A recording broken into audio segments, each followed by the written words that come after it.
پوچھتے اس کو وہاں جب لے کر آئے تو بڑے میاں وہاں موجود نہیں تھے، اپنے گھر واپس چلے گئے تھے۔ تو لوگوں سے پوچھنے پر پتا چلا کہ وہ صرف ہر نماز میں یہاں تشریف لاتے ہیں، اس کے علاوہ وہ یہاں نہیں ہوتے۔ چنانچہ اگلی نماز تک انتظار کیا گیا۔ جب وہ بڑے میاں اگلی نماز میں آئے تو اس آدمی نے بڑا رویا، بڑی التجا کی، بڑا واویلا کر کے اس سے معافی مانگی۔ لوگوں نے کہا کہ بڑے میاں آپ اس کو معاف کر دیں۔ تو اس میاں صاحب نے کہا اصل میں بات یہ ہے کہ جیسے ہی اس نے میرا پرس کھینچا تھا، مجھ سے چھوا تھا، مجھ سے لے کر بھاگ نکلا تھا، میں نے وہیں کھڑے کھڑے اسی لمحے اس کو معاف کر دیا تھا، فوراً معاف کر دیا۔ تو وہ جس کی آنکھیں چلی گئی تھی وہ اور رونے لگا۔ اس نے کہا یار اگر آپ مجھے معاف کر دیتے تو مجھے نقد سزا کیسے ملنی تھی؟ اس نے کہا نہیں بھائی میں نے تو فوراً معاف کر دیا تھا، یہ اپنا تھیلا پکڑے مجھے معاف کرے۔ اس نے کہا میں نے معاف کر دیا تھا۔ اس نے قسم اٹھائی کہ میں نے آپ کو معاف کر دیا تھا۔ اب وہ جو لوگ تھے اس کے ساتھ انہوں نے پوچھا کہ آپ نے فوراً معاف کیوں کیا بھائی؟ یہ بھی تو بات سمجھ میں نہیں آ رہی نا، آپ نے فوراً کیوں معاف کر دیا؟ تو یہ ہے بات سننے والی کہ اگر دل صاف ہوگا، سوچ صاف ہوگی، اللہ کی قسم انسان فیصلے بھی صحیح کرتا ہے۔ اور انسان کو اللہ پاک اتنی سوچ فکر میں اتنی برکتیں عطا فرماتا ہے کہ انسان پھر یہاں کی زندگی نہیں آخرت کی زندگی کے لیے بھی سب سے پہلے سوچتا ہے۔ اب اس کی بات سنے، بڑے میاں کہنے لگے اصل میں بات یہ ہے، میں نے علماء کرام سے سنا ہے، کتابوں میں پڑھا ہے کہ کل قیامت والے دن حضور نبی کریم صلی اللہ تعالی علیہ وسلم نے ارشاد فرمایا کہ کل قیامت والے دن جب تک میرا آخری امتی جنت میں نہیں جائے گا تو میں اس وقت تک جنت میں نہیں۔ اس نے کہا میں نے یہ روایت سنی ہوئی ہے، لہٰذا توجہ سے سنیے گا اس بات کو، لہٰذا جیسے ہی اس آدمی نے مجھ سے یہ پیسوں والا پرس چھینا ہے میں نے فوراً اس لیے معاف کر دیا کہ کہیں ایسا نہ ہو کہ میں اس کو معاف نہ کروں اور کل قیامت والے دن یہ آدمی اللہ کی عدالت میں پھنس جائے اور اللہ کی عدالت میں جواب دیتے ہوئے جتنا ٹائم اور جتنا وقت اس کو وہاں لگے میرے کریم آقا محبوب کبریا صلی اللہ تعالی علیہ وسلم کو اتنا انتظار نہ کرنا پڑے۔ آپ سوچ فکر کے زاویے کی سطح دیکھیں، یہ تو 100% نہیں، یہ تو 1000% سے بھی سوچ فکر کے زاویے اوپر چلے گئے کہ میرے کریم آقا کو انتظار نہ کرنا پڑے۔ ہم کتنا ایک دوسرے کو معاف کرتے ہیں بھی، ہمیں تو کسی آدمی کی ایک چھوٹی سی کمزوری نظر آ جائے تو ہم تو اس کو اخباروں میں چھاپنے تک جاتے ہیں، سوشل میڈیا پر اچھالنے تک جاتے ہیں، جگہ جگہ پر بیٹھ کر ہم اس آدمی کے بارے میں طرح طرح کے زاویے طرح طرح کے فیصلے کرنے تک جاتے ہیں کہ یہ آدمی تو دین ایمان سے گیا۔ ہم اس کے عقائد پر ڈاکہ ڈالنے کی کوشش کرتے ہیں اور یہاں سوچ فکر کے زاویے دیکھیں۔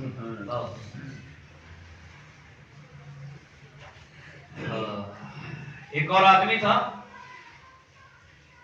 دلی کی جامعہ مسجد میں، آپ نے بادشاہ مسجد دیکھی ہوئی آپ لاہور والی؟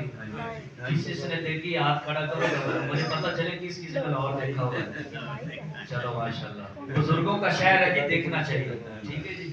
ہاں، فسیروا فی الارض، زمین میں سیر سپاٹا کرنا، یہ قرآن نے ہمیں ترغیب دیا کہ دیکھو جا کر۔ خیر، مسجد کو مسجد سمجھ کر اس کا زیارت کے لیے جانا چاہیے، ٹھیک ہے جی۔ ہم ایک دفعہ فیصل مسجد، شاہ فیصل مسجد اسلام آباد میں تھے تو شاید نیا نیا جذبہ تھا، تو وہاں جب دیکھا کہ بے پردگی ہے، وہاں انگریز ہیں، ہندو ہیں، سکھ ہیں، مسلمان ہیں، عورتیں ہیں اور ننگے سر پھر رہی ہیں، کوئی پردہ نہیں ہے، تو ہم نے پتہ کرواتے کرواتے وہاں جو سپروائزر تھا وہاں کے سسٹم کا، اس کے دفتر کا پتہ کرتے کرتے وہاں گئے اور اس سے ہم نے ملاقات کا ٹائم لیا تو اس نے دے دیا۔ تو ہم نے اس کو کمپلین چلائی کہ یہ کیا چیز ہے سر؟ اس نے کہا کہ آپ نے یہاں تھوڑی دیر رکنا ہے یا نہیں؟ ہم نے کہا یار رکنا ہے، اب تو دیکھنے کے لیے آئے ہیں، سعادت ہے ہمارے یہاں ایک نماز نصیب ہو جائے، اتنی خوبصورت مسجد ہے اور مسجد نبوی کا منظر پیش کر رہی ہے، ہماری تو سعادت ہے۔ تو اس نے کہا کہ آپ اگر یہ کمپلین آپ نے کر دی، ہو سکتا ہے آپ کے پیچھے ابھی پولیس لگا دے۔ اس نے کہا کہ یہ کمپلین ایک دفعہ نہیں، ہم کوئی سینکڑوں دفعہ یہ کمپلین ہمیں وصول ہو چکی ہے، لیکن ہمارے بس کی بات نہیں ہے، یا بہت آگے کام نکل، خیر یہ اور بات ہے۔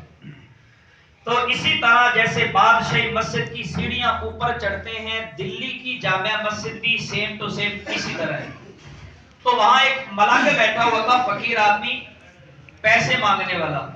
تو ایک انگریز آدمی آیا، وہ سیڑھیاں چڑھتے ہوئے اس نے ملنگ کو دیکھا، تو جیسے دیکھا دیکھی مسلمان 1-2 روپے ڈال دیتے ہیں، اس نے بھی ایک کوئی سکہ نکالا اور اس کے جیب میں ڈال دیا، اس کے کپڑے میں، اس کی جھولی میں۔ واپسی جب اس نے پرس جیب میں ڈالنے لگا، وہ انگریز آدمی، ہمارے جیسے وہ کپڑے تو ہوتے نہیں ان کے، بڑی مشکل سے وہ پتہ نہیں کدھر سے اپنا پرس نکالتے ہیں، خیر ناراض نہیں ہونا، تو اس نے وہ پرس جیب میں ڈالنے کی بجائے وہ پرس نیچے گر گیا اور اس کو پتہ نہ چلا، وہ آگے چلا گیا۔ اب اس ملنگ آدمی نے جب پرس دیکھا تو اس کے ذہن میں آیا کہ وہ جو انگریز آدمی مجھے پیسے دے کر گیا یہ اسی کا ہے۔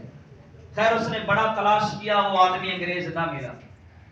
کئی دن گزر گئے، اس نے واپس جا کر اپنی وائف صاحبہ سے ذکر کیا کہ میں مسلمانوں کی ایک مسجد دیکھ کر آیا ہوں، اس کے نقش و نگار اور اس کی جو ہے نا وہ چیزیں اور اس کی خوبصورتی، اس کی بناوٹ وہ بہت اچھی ہے۔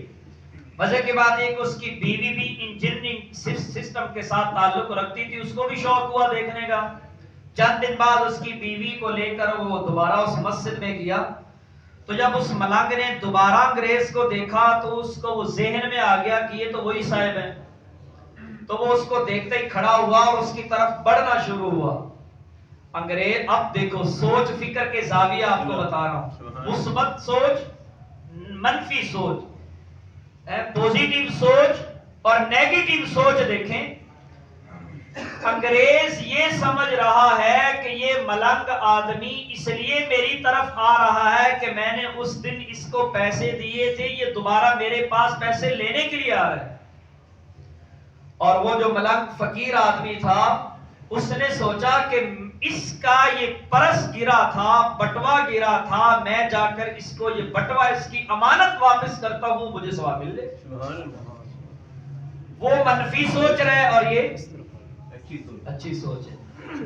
خیر وہ جاتے ہی انگریز نے تھوڑا سا اس کو نا عجیب سے نظروں سے دیکھا، اس نے کہا صاحب 1 منٹ، میں آپ سے مانگنے کے لیے نہیں آ رہا۔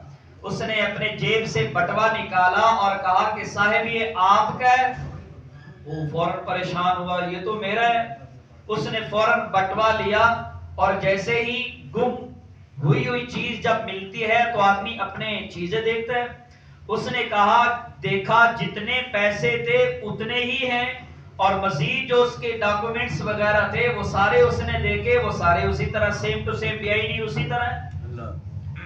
تو انگریز آدمی ہکا بکا رہ گیا، اور ویسے بھی باہر کے لوگوں کی جو سوچ فکر پاکستانیوں کے بارے میں، ہندوستانیوں کے بارے میں جو بنی ہوئی ہے وہ آپ کو پتہ ہی ہے جی۔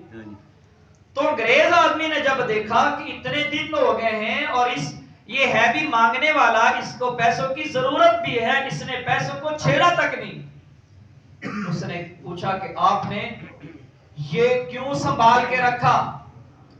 اب اگر دیکھیں دل صاف ہوتا ہے تو سوچ بھی اچھی ہو جاتی ہے۔